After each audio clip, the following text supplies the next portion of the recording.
तो अगला टॉपिक आता है हमारा philosophies of Indian evidence act. तो इसके अंदर ना 3 कार्डिनल फिलोसफीज़ के बारे में बताया गया है। पहली तो है कि बेस्ट एविडेंस की फ़िलॉसफी, दूसरी है रेलिवेंसी की फ़िलॉसफी और तीसरी है एविडेंस को अप्रिशिएट करने की फ़िलॉसफी। अब जो एविडेंस को अप्रिशिएट करने का मतलब क्या है कि जज जो है ये देख रहा है कि यार ये जो एविडेंसेस आए हैं ना, हाँ ये वाला एविडेंस बढ़िया है, नहीं ये वाला बेकार है, अच्छा वो वाला बढ़िया है। तो जो बढ़िया एविडेंसेस हैं वो अपने पास रख लिए, जो बेकार है उनको फेंक दिया। तो जो अपने पास रखे हैं उन्हें हम एप्रिसिएशन ऑफ एविडेंस कहेंगे और यहीं से एक जजमेंट का बेस बनेगा। ठीक है, तो appreciation of evidence are being put up during the course of trial before the court and then they makes the base of a judgment. अब 2 फेमस जूरिस्ट हैं, विगमोर और चिप्सन, इन्होंने कार्डिनल फिलोसफीज़ के बारे में काफ़ी कुछ बताया है। ठीक है, तो सबसे पहली फ़िलॉसफी शुरू करते हैं बेस्ट एविडेंस की फ़िलॉसफी, बेस्ट एविडेंस रूल। अब बेस्ट एविडेंस रूल के अंदर आपको कई सारे क्वेश्चन आ सकते हैं। बताओ कि अच्छी जजमेंट के लिए अच्छा एविडेंस होना ज़रूरी है, इस बात से आप क्या सहमत हो? बताओ बेस्ट एविडेंस जो है आजकल एक नीड बन गई है ट्रायल की, इसको इलूसिडेट करो। बताओ बेस्ट एविडेंस रूल जो है आप उसको कैसे डिस्टिंग्विश करोगे बेस्ट रूल ऑफ एविडेंस से? तो दोनों में फ़र्क बताओ, बेस्ट एविडेंस रूल में और बेस्ट रूल ऑफ एविडेंस में क्या फ़र्क है ये बताओ। ठीक है, तो ये तीनों क्वेश्चंस के हम आंसर्स कवर अप करेंगे इस वीडियो के अंदर। देखो एविडेंस क्या है, एक टूल है जिससे ट्रायल चालू होता है, ट्रायल के अंदर सारी चीज़ें आती हैं और लास्ट में जजमेंट आती है। ठीक है, तो ट्रायल में क्या होता है, ट्रायल में जैसे कि मैंने आपको बताया बाल की खाल निकालते हैं, ग्रेन को सेपरेट करते हैं शाफ्ट से। To separate the grain from the shaft is the major purpose that is performed in a trial. ठीक है, इन अ ट्रायल एक एलिगेशन होती है, जैसे ये विक्टिम है। ठीक है, ये विक्टिम क्रिमिनल में ये विक्टिम होगा, सिविल में ये प्लेंटिफ होगा। अब ये दोनों जो हैं ये एलिगेशन लगाएंगे कि सर हमारी जो राइट है वो इन्फ्रिंज हो गई है। अब इन्फ्रिंज हो गई है उसके बाद जो है फिर उसके ऊपर एविडेंस लाएंगे, सर ये देखो ये देखो ये देखो ये देखो, इन सारे एविडेंस से एक बात तो सामने आ रही है कि सर हमारी राइट इन्फ्रिंज हो गई है, अब हमें आप रेमेडी प्रोवाइड करो। ठीक है, तो ये जितने भी ऐसे एविडेंसेस पुट अप करेंगे इसी के बेसिस पर ये अपनी एलिगेशन रखेंगे।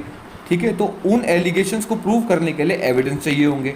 अब सामने प्लेंटिव या विक्टिम दे रहा है, उधर से डिफेंडेंट या फिर एक्यूज भी देगा, नहीं नहीं नहीं सर ऐसा कुछ भी नहीं हुआ, ये एविडेंसेस दे रहा हूँ मैं आपको, ये देखो सर। तो ऐसे दोनों की लड़ाई चल जाएगी, एक एविडेंस अपने फेवर में देगा, एक एविडेंस अपने फेवर में देगा।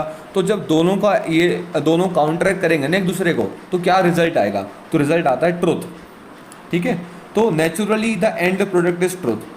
अब जो ये एविडेंस है इससे हम कह सकते हैं कि एविडेंस एक बेसिकली एक रॉ मटेरियल है ट्रायल का।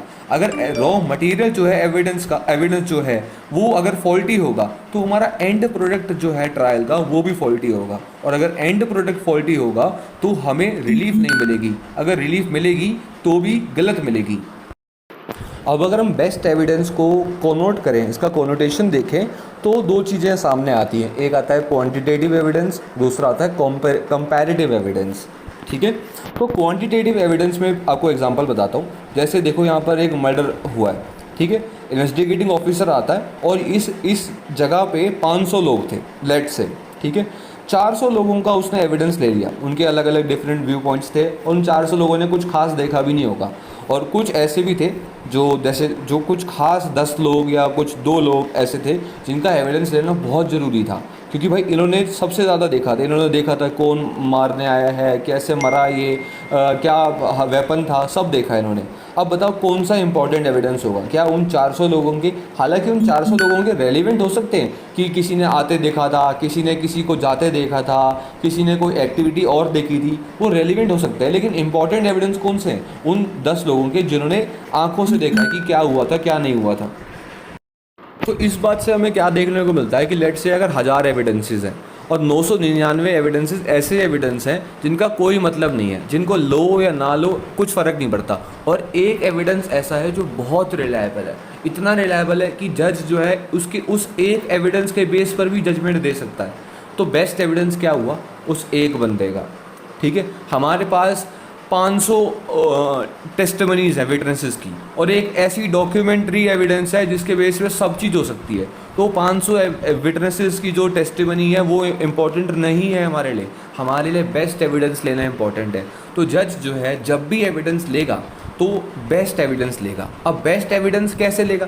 बेस्ट का मतलब क्या होता है? जब दो लोगों का कंपैरिजन करा जाए तभी तो बेस्ट निकल कर आएगा।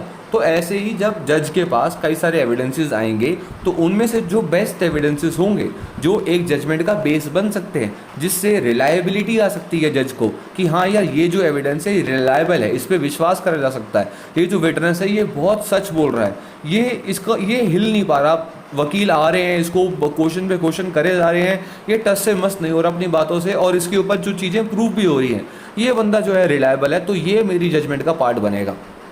ठीक है, तो यहाँ देखना कि हो सकता है कि कई सारे एविडेंसेस रेलिवेंट हो, लेकिन जो बेस्ट एविडेंस होता है उन सारे रेलिवेंसीज में से वो ही एडमिट करा जाता है, और जो चीज़ एडमिसिबल होती है कोर्ट में वो ही बनती है कोर्ट में पार्ट ऑफ रिकॉर्ड। अब पार्ट ऑफ रिकॉर्ड क्या है कि जैसे जजमेंट हमारा जो केस चल रहा है उसके अंदर रिकॉर्ड्स बनते जाते हैं कि अच्छा 1 तारीख को ये हुआ, 2 को ये हुआ, 3 को ये हुआ।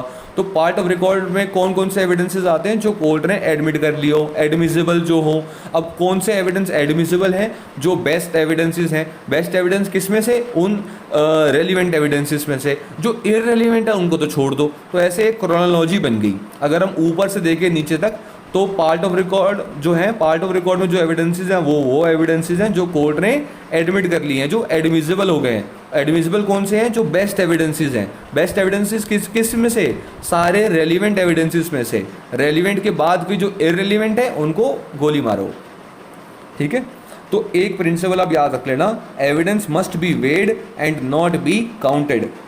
तो अब ये मैंने आपको बता दिया कि क्या एक जजमेंट जो है एक सिंगल विटनेस पे पास हो सकती है? हाँ जी, हो सकती है, कि अगर वो एक रिलायबल एविडेंस हो, रिलायबल विटनेस हो, सॉरी। ठीक है, और उससे जो कोर्ट है, कोर्ट को कॉन्फिडेंस आ जाए कि हाँ यार ये जो बंदा है ये बिल्कुल सच बोल रहा है।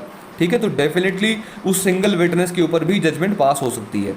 अब ये चीज़ हमें सेक्शन 134 इंडियन एविडेंस एक्ट का भी क्लैरिफाई कर देता है। तो अब देखते हैं रिलायबिलिटी। ये रिलायबिलिटी बेसिकली क्या है? रिलायबिलिटी की नोट है बेस्ट एविडेंस का। जो चीज़ रिलायबल है, कोर्ट जिसके ऊपर रिलाई कर सकता है, उसी को कोर्ट जो है बेस्ट एविडेंस मानता है। ठीक है, more reliable the evidence will be, lesser chances will be of the faults. जितना ज़्यादा रिलायबल होगा एविडेंस उसमें गलतियाँ उतनी ही कम होंगी। ठीक है, अगर अब एक विटनेस की जो टेस्टिमनी है वो कैसे रिलायबल हो सकती है? ठीक है, अब उसकी टेस्टिमनी ऐसी है जिसको इम्पीच नहीं करा जा सकता। कितनी भी उसकी जो क्रेडिबिलिटी शेक करने की कोशिश कर लो, वो अनशेकेबल है। ठीक है, वो एब्सोल्यूट ट्रुथफुल है। वो इसीलिए जब वो एब्सोल्यूट ट्रुथफुल होगा तभी हम कहेंगे उसको कि वो रिलायबल है। क्रॉस पे क्रॉस हो जा रहा है, प्रोसिक्यूटर क्रॉस करते जा रहा है, लेकिन वो बिल्कुल सच बोल रहा है। सारे टैक्टिक्स, सारी चालें जो हैं उसके खिलाफ बेशक रख लो, लेकिन वो फिर भी हिलेगा नहीं। तो ऐसे एविडेंसेस जो होते हैं वो रिलायबल एविडेंस होते हैं। ठीक है, और इस टाइम पर हम क्या कहेंगे कि जब वो अनशेकेबल था, उसकी टेस्टिमनी इम्पीच नहीं हो पाई, तब हम बोलेंगे कि उसने क्रॉस एग्जामिनेशन को विथस्टैंड कर लिया। He withstand the cross examination, और if he withstand the test of cross examination then we could say that he is a reliable evidence. ठीक है, तो qualitative evidences are needed, quantitative evidences are not needed. ठीक है, number of witnesses are not important, quality of witness is important. ठीक है, evidence must be weighed. Article section 134 of Indian evidence act also clarifies the same. अब हम आगे बात करते हैं, जज जो है वो अप्रिशिएट कैसे करेगा एविडेंसेस को। ठीक है, ये हमेशा प्रेरोगेटिव होता है जज का कि वो उन्हीं एविडेंसेस को ले जो बेस्ट लगते हैं उसको। ठीक है, it is always a prerogative of the जज to see which evidence he want to take and which evidence he want to deny. ये एविडेंस मुझे नहीं चाहिए तो मैं नहीं लूँगा, ये एविडेंस बेस्ट एविडेंस है, ये मेरी जजमेंट का पार्ट बनेगा, बेस बनेगा, इससे जस्टिस मिल सकता है, इसको लेंगे, इसको नहीं लेंगे, इसको लेंगे। ठीक है, तो सेक्शन 136 इंडियन एविडेंस एक्ट का ये जज को पावर देता है, the power to decide which evidence should the जज टेक और विच शुड नॉट। अब कंपैरेटिव भी यही है कि दो एविडेंसेस में से जो बेस्ट एविडेंस है वो ही लिया जाएगा। ठीक है, तो कंपैरिजन के अंदर दो चीज़ें आती हैं, एक इंटर और एक आता है इंट्रा। इंटर में दो चीज़ें होती हैं, मतलब जैसे कॉफ़ी वर्सेस टी, तो दो अलग अलग ऑब्जेक्ट्स हैं, इनमें से कंपेयर करके बताओ कि कौन सी ज़्यादा बढ़िया हॉट ड्रिंक है। ठीक है, ये हो गया। अब दूसरा आता है इंट्रा, कि बिस्किट्स में कौन से बिस्किट्स बढ़िया हैं, चॉकलेट वाले बिस्किट्स बढ़िया हैं, चॉकलेट में अच्छे चॉकलेट वाले बढ़िया हैं, लेकिन कौन से, हाइड एंड सीक या बर्बन। तो आप एक ही चॉकलेट वाले बिस्किट के अंदर ही कंपैरिजन कर रहे हो, है ना, तो वो हो गया इंट्रा। एक ही के अंदर उसके सब पार्ट्स को अगर कंपैरिजन करना है तो इंट्रा हो गया, अलग अलग ऑब्जेक्ट्स को कंपेयर करना है तो इंटर हो गया, ठीक है। तो इंटर में जैसे हम देखते हैं कि ओरल एविडेंस अच्छे हैं या डॉक्यूमेंट्री एविडेंस अच्छे हैं, और इंट्रा में कैसे हैं कि डॉक्यूमेंट्री एविडेंस में कौन से अच्छे हैं, सेकेंडरी या प्राइमरी, ओरल में कौन से अच्छे हैं, डायरेक्ट या इनडायरेक्ट, ठीक है, सॉरी डायरेक्ट या हेयर से। तो अगर हम देखते हैं इंटर में देखते हैं तो ओरल और डॉक्यूमेंट्री में ऑब्वियसली डॉक्यूमेंट्री एविडेंस ही प्रेफर करे जाएंगे ओरल एविडेंसेस में, ओरल एविडेंस की जगह। जैसे कि अगर हमने मान लो एक डॉक्यूमेंट दे रखी है, ठीक है, अब इस डॉक्यूमेंट्स के कंटेंट्स का हमने प्रूफ देना है, ठीक है। जैसे हम मूड मेमोरियल्स की बात करते हैं, तो मूड मेमोरियल्स में हमने पहले लिखा समरी ऑफ आर्ग्यूमेंट्स, फिर आर्ग्यूमेंट एडवांस, फिर प्रेयर। अब हमने उन आर्ग्यूमेंट एडवांस का प्रूफ देना है, तो हम उन आर्ग्यूमेंट एडवांस का प्रूफ हम देते हैं ना कि your lordship see the compendium page number 2, see the compendium page number 5। तो उन कंटेंट्स ऑफ डॉक्यूमेंट्स का भी डॉक्यूमेंट से ही हम प्रूफ दे रहे हैं, ओरली प्रूफ नहीं दे रहे। तो यहाँ पर ये आ गया कि कंटेंट और डॉक्यूमेंट भी हम ओरली प्रूफ नहीं देते, वो भी हम डॉक्यूमेंट से देते हैं, ये सेक्शन 59 कहता है। लेकिन अगर मान लो कि हमारी डॉक्यूमेंट खो जाए, तब हमारे पास आता है सेक्शन नंबर 65 जो सेकेंडरी एविडेंस को बताता है, जिसमें कंडीशंस दी गई हैं। अगर उसकी कंडीशंस में अगर फॉलो हो रहा है तब हम सेकेंडरी एविडेंस दे सकते हैं, उसकी डुप्लीकेट कॉपी दे सकते हैं, फिर और कुछ और दे सकते हैं, ठीक है। अब यहाँ पे देखो सेक्शन 91 और सेक्शन 92 भी यही कहता है कि एविडेंस होगा तो डॉक्यूमेंट्री होगा। अगर आपने कोई कॉन्ट्रैक्ट बनाना है, कोई ग्रांट देनी है, कोई और डिपोजिशन बनानी है, तो जो कॉन्ट्रैक्ट ग्रांट उसको कोशिश करो कि वो डॉक्यूमेंट्री एविडेंस में ही रिड्यूस हो जाए, मतलब उसको कन्वर्ट करके आओ। और सेक्शन 92 बताता है कि ओरल आर्ग्यूमेंट्स में जो ओरल आर्ग्यूमेंट्स के जो एविडेंसेस होते हैं, ओरल एविडेंसेस को एक्सक्लूड करा जाए। तो ऐसे कई सारे एविडेंस जो सेक्शंस हैं जो बताते हैं कि डॉक्यूमेंट्री एविडेंसेस को प्रेफरेंस दी जानी चाहिए। ऐसे ही डायरेक्ट और सर्कमस्टांशियल एविडेंस में आता है। देखो डायरेक्ट एविडेंस वो एविडेंस है जो आपने आंखों से देखा था, जैसे आप आई विटनेस हो तो आप एक डायरेक्ट एविडेंस हो गए, ठीक है। ये हमेशा जर्नल रूल है, ये है कि डायरेक्ट एविडेंस बेटर हैं सर्कमस्टांशियल एविडेंस से, क्योंकि सर्कमस्टांशियल तो हम सिचुएशंस बना रहे हैं, सर्कमस्टांसेस बना रहे हैं, ऐसा हुआ होगा वैसा हुआ होगा। जैसे आरुषि तलवार का जो केस है वो लैंडमार्क केस है सर्कमस्टांशियल एविडेंस पे। सारे सबसे बेस्ट अगर कोई केस होगा सर्कमस्टांशियल एविडेंस को लेकर तो आरुषि तलवार का केस है, ठीक है। सर्कमस्टांशियल एविडेंसेस हम इन्फ्रेंस पे बेस करते हैं कि घर में अगर 4 लोग थे तो 2 मर गए और कोई आया भी नहीं, घर अंदर से लॉक भी था और इनकी लड़ाई भी हो रही थी, तो ये चेन बनती जा रही है धीरे धीरे। इससे प्रूफ होता जा रहा है कि कोई भी ऐसा कोई लूप होल नहीं है जो ये बोल सके कि इन दोनों ने कत्ल ना करा हो, आरुषि के फादर और आरुषि की मदर ने कत्ल ना करा हो। तो सर्कमस्टांशियल एविडेंसेस में सज़ा तभी मिल सकती है जब पूरी की पूरी चेन बन जाए एविडेंसेस की, सारे एविडेंसेस, सारी सिचुएशन उसके खिलाफ हो जाए और ऐसा कोई पॉइंट ना हो जहाँ पर हम ये कह सकते हैं कि नहीं यार इसने नहीं करा होगा, ये वाला पॉइंट ना थोड़ा सा डाउट दे रहा है, ऐसा कोई डाउट ना हो। जब ऐसी साइकिल बन जाएगी तो वो सर्कमस्टांशियल एविडेंस भी डायरेक्ट एविडेंस जितने ही स्ट्रांग हो जाएंगे वो बिल्कुल बराबर पे आ जाएंगे, ठीक है। They stand at par with the direct evidence and no affect on the judgement will be there. चाहे सर्कमस्टांशियल एविडेंस से आई हो चाहे डायरेक्ट एविडेंस से आई हो, जजमेंट जो है एक गुड जजमेंट ही मानी जाएगी जैसे वो डायरेक्ट एविडेंस में आती, ठीक है। अब बात करते हैं हम इंट्रा एविडेंसेस के बारे में। तो इंट्रा में सबसे पहले आ गया डॉक्यूमेंट्री एविडेंस। डॉक्यूमेंट्री में कौन कौन से हैं, प्राइमरी या सेकेंडरी। तो कौन सा प्रेफर करा जाएगा हमेशा, primary. Primary basically original one है, सेकेंडरी क्या है, डुप्लीकेट वन है। ओरिजिनल ही देने हैं आपने सारी चीज़ें ओरिजिनली देनी है। लेकिन अगर ओरिजिनल ना हो और बहुत ही मुश्किल हो गई अब कैसे आएगी, तब देखेंगे कि सेकेंडरी दी जाए या ना दी जाए। अगर सेक्शन 65 की कंडीशंस जो है वो अगर फुलफिल हो जाए तभी आप जो है डॉक्यूमेंट्री एविडेंस सेकेंडरी की एविडेंस के रूप में दे पाओगे। जैसे कि आपकी कोई डॉक्यूमेंट खो गई है या फिर अब नहीं आ पा रही है, तो सेक्शन 62 में अगर लिखा हुआ है कि खोई हुई डॉक्यूमेंट्स के लिए कोई और एविडेंस दिए जाएं तो वही आप एविडेंस दे सकते हो, अदरवाइज नहीं दे सकते हो। ना ही आपको जज आदेश दे सकता है और ना ही कोई आदेश दे सकता है। लॉ ने कह दिया तो कह दिया बस, ठीक है। तो सेक्शन 64 क्या कहता है, सेक्शन 64 कहता है कि जितने भी डॉक्यूमेंट दी जाएंगी और ओरिजिनल फॉर्म में दी जाएंगी, ठीक है। और इसीलिए हमेशा कोई एविडेंस दिया जाएगा तो हमेशा प्राइमरी एविडेंस दिया जाएगा, सेकेंडरी एविडेंस नहीं दिया जाएगा। सेकेंडरी एविडेंस एक एक्सेप्शन है, वो सिर्फ तभी दी जाएगी जब उसकी कंडीशंस जो है सेक्शन 65 में जो मेंशन्ड है वो फुलफिल हो जाए, ठीक है। तो इसीलिए प्राइमरी एविडेंस एक रूल है और सेकेंडरी एविडेंस एक एक्सेप्शन है। तो मैंने आपको बताया कि क्या एक जज अलाउ कर सकता है सेकेंडरी एविडेंस को बिना, अगर मान लो कंडीशंस भी मैच नहीं हो रही तो क्या अलाउ कर सकता है जज? क्या अपनी इनहेरेंट पावर का इस्तेमाल कर सकता है? जी नहीं, बिल्कुल नहीं कर सकता। चाहे जज के पास इनहेरेंट पावर हो चाहे कुछ हो, लॉ ने बोला हुआ है कि सेकेंडरी एविडेंसेस तभी दी जाएंगे, ओनली एंड ओनली तभी दिए जाएंगे जब सेक्शन 65 की कंडीशन मैट हो जाए। तो जज जो है उसके अगेंस्ट नहीं जा सकता, अदरवाइज वो रूल ऑफ लॉ के अगेंस्ट जाना होगा, ठीक है। ना ही जज अपनी डिस्क्रिशनरी पावर जिसको सेक्शन 165 में मिली है एविडेंस एक्ट के, वो यूज़ नहीं कर सकता, ठीक है। अब बात करते हैं हम अपना ओरल एविडेंस के बारे में। ओरल एविडेंस जैसे कि मैंने आपको बताया कि दो तरीके के हैं, एक डायरेक्ट एविडेंस, एक हेयरसे एविडेंस। जो विटनेसेस ने खुद से देखा है, खुद से सुना है, वो डायरेक्ट एविडेंस है। जो किसी और के द्वारा से सुना गया हो वो हेयरसे एविडेंस है, ठीक है।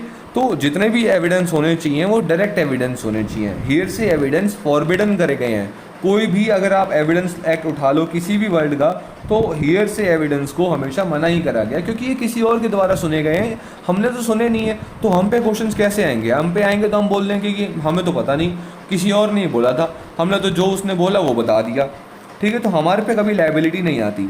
तो hearsay evidence as the name shows that they are hear and say, it is not something which he has seen himself, which he has heard by himself, ठीक है। तो इसीलिए इसको हम सेकंड ग्रेड एविडेंस भी कहते हैं। तो कई सारी रीजंस हैं जिसकी वजह से कोर्ट अलाउ नहीं करती हेयरसे एविडेंस को। बेसिकली पहली रीज़न तो यही है कि जिसने देखा है उसको लाओ ना, आपने तो देखा नहीं, तो आप तो किसी और की बातें बता रहे हो सकता है कि आप उसमें मस्का लगा लो, उसमें मैनिपुलेट कर दो, कुछ मसाला लगा दो, तो हम आपको क्या बोले, क्या ही बोले। और आप बोलोगे तो बोलोगे, अगर आपका झूठ पकड़ा जाए तो आप ये बोल दोगे कि मैंने तो कुछ नहीं करा, मुझे जो उसने बताया था मैंने बता दिया आपको, ठीक है। तो that's why they are against the principle of natural justice and we can not take evidence of that person of whom we can not cross examine. जब इसका हम क्रॉस एग्जामिन ही नहीं कर पाएंगे तो फिर क्या एविडेंस लेंगे? क्रॉस एग्जामिन करेंगे तो ये बोल देगा कि मैंने नहीं करा, किसी और ने करा, उसने जो बोला मैंने आपको बता दिया, ठीक है। तो he won't be able to answer coherently and he will always dodge every question to another person। एक और दिक्कत आती है, वो आती है कम्युनिकेशन में डिस्टॉर्शन। बेसिकली आपको मैंने बोला कि राम जो है दशरथ के बेटे थे, ठीक है। आपने बोला कि नहीं राम जो है वो धृतराज के बेटे थे। फिर आपने किसी और को बोला, उसने बोला कि सीता जो है दशरथ की बेटी थी। तो ऐसे जो है ना, हमने बोला कुछ और होता है, हम किसी और को कुछ बोलते हैं तो वो अपनी नज़रिए से उसको बात को घुमा के बोलता है, फिर अपने तरीके से बोलता है। ऐसे एंड तक आते आते बिल्कुल बात ही चेंज हो जाती है। तो कम्युनिकेशन डिस्टॉर्शन, चाहे विलफुल डिस्टॉर्शन हो, चाहे नेग्लिजेंटली हो, नॉन विलफुल हो, ये एक हेयरसे एविडेंस में एक तरह से कॉम्पोनेंट होता है, जिसकी वजह से हम हेयरसे एविडेंस को अलाउ नहीं करते, ठीक है। लेकिन कुछ एक्सीजेंसीज हैं, कुछ मजबूरियां हैं जिसमें हमने हेयरसे एविडेंस को अलाउ कर रखा है। ये ऐसा क्यों हुआ? क्योंकि ये इसलिए होता है कि देखो, कुछ ना सही से कुछ सही मिल जाए। जब कोई एविडेंस ना हो तब हम क्या कर सकते हैं? हम मजबूर हैं कि चलो इसी को एविडेंस मान लेते हैं, जो ये है इसी को एविडेंस मान लेते हैं, ठीक है। जैसे मान लो अब कोई भी एविडेंस नहीं है, मैं मरते मरते बोल गया हूँ कि कातिल जो है मिस्टर एक्स है। अब कोई भी एविडेंस नहीं है, अब मैं मरते मरते झूठ नहीं बोलूँगा तो कोर्ट सोचता है कि यार क्या ही झूठ बोलेगा, इसको ही हम एविडेंस मान लेते हैं। तो डाइंग डिक्लेरेशन हो गया, रेस गेस्टाई हो गया, ये दो कुछ एग्जांपल्स हैं जो हेयरसे एविडेंस की एक्सेप्शन है जिनको लिया जाता है। तो कुछ ना सही से कुछ सही, जो समथिंग एज एविडेंस जो है बेस बनता है हेयरसे एविडेंस का, ठीक है। अब सवाल ये होता है कि क्या कौन डिसाइड करेगा कि भाई अब जो है अब एक्सीजेंसी आ गई है, अब कोई एविडेंस नहीं मिल रहा, तो अब हमें हेयरसे एविडेंस का सहारा लेना चाहिए। क्या ये जज डिसाइड करेंगे? आंसर है नहीं, ये लॉ डिसाइड करेगा। और लॉ क्या है? इंडियन एविडेंस एक्ट, ये डिसाइड करेगा। तो यहाँ हमारा लेक्चर 2 जो है ख़त्म हो जाता है। अब नेक्स्ट लेक्चर में हम पढ़ते हैं बेस्ट रूल ऑफ